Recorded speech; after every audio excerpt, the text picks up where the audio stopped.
ma'am. Good morning, sir. Welcome to Okada Hotel. My name is Joshua De Octavo. And how may I assist you today?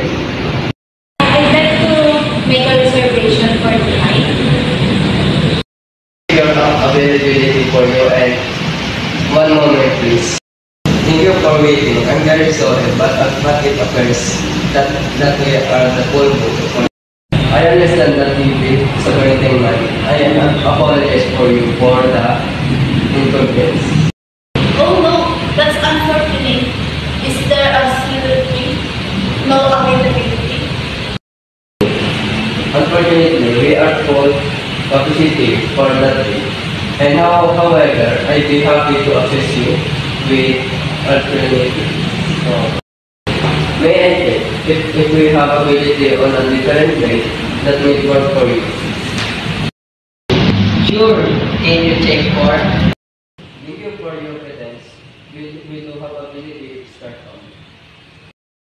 I completely understand if your dates are not flexible. In your case, I'd be happy to recommend other hotels in area for provide their contact information. Would you like me to do that with you? Thank you for your help. You're very welcome and have a wonderful day. I apologize again.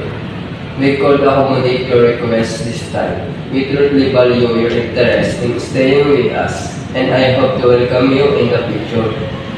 And please don't hesitate to contact us if you plans or change or if we can assist you.